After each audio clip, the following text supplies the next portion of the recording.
Agora a gente resgatou o vídeo aí dos militares servindo cachorro quente. Vamos acompanhar. Tá aí, ó. Então, você tinha comentado no teu comentário anterior aí, né, a respeito dos militares. Hoje não foi pão com mortadela, não. Hoje era cachorro quente com molho de tomate ali, bem servido, inclusive, né? Porque eles são funcionários públicos, né? Eles recebem mesada, o pessoal do MST... Foram todos convocados ali. Eles recebem mesada do governo, são funcionários públicos. Sabe que eu estou olhando assim, talvez tenha havido povo nas ruas, aos milhões em Brasília, talvez, não é melhor a gente esperar os algoritmos?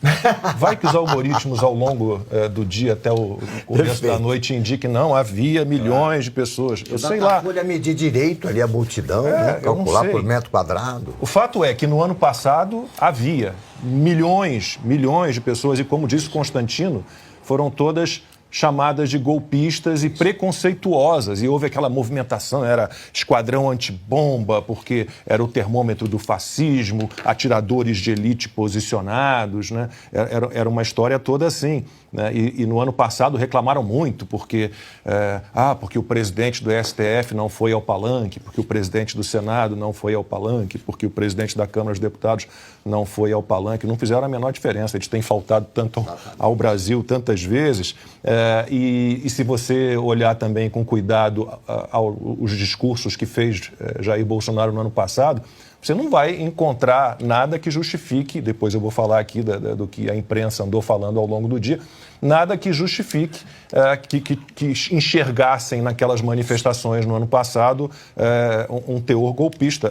A mensagem do Bolsonaro no 7 de setembro do ano passado foi muito clara. A Constituição será cumprida, e foi um escândalo danado. Como é que um presidente diz que as leis serão cumpridas? Os discursos dele, voltem aos discursos dele do ano passado, foram em defesa da liberdade contra aqueles que defendem bandidos, né? Então, a imprensa no ano passado falou que faltaram os presidentes do Senado, da Câmara, o presidente do STF, e este ano, com as ruas todas vazias, quem ficou aí zapeando ao longo do dia pelos canais de televisão viu, por exemplo, um apresentador de um certo canal muito impressionado, porque ele contou mais de 10 ministros no palanque junto ao Lula. 10 ministros. Não tinha povo, mas tinha também, né, com um ministério de quase 40 partes. Tem que ter um mínimo de quórum. E o mais engraçado, sem querer me alongar muito, mas puxando um pouquinho sobre a cobertura da imprensa, eu transcrevi alguns trechos, Paulo, se você me permite, eu vou tentar não me alongar muito. Claro. Né? Explicaram desta maneira, a imprensa explicou dessa maneira a ausência do povo. Foi um desfile como o governo defendeu e quis, mais enxuto, tentando afastar as imagens dos últimos anos no governo Bolsonaro. E também destacando, eles falaram muito disso, a independência e as relações institucionais entre o poder civil e as Forças Armadas. Esse é um grande objetivo desse desfile. O governo quer fazer gestos aos militares nesse desfile. Militares que desfilaram em várias cidades para eles próprios.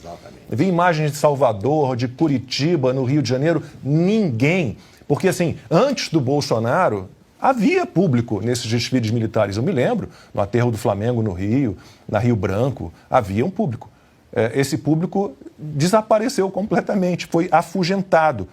Depois eu tenho outros trechos aqui, porque é de dar gargalhada, desculpa. Eu entendo que o momento é difícil, eu compartilho das preocupações do Constantino, mas assim, a gente estava falando tanto esses últimos dias de humor, né, de programas de humor, de Chico Anísio, Jô Soares e tal.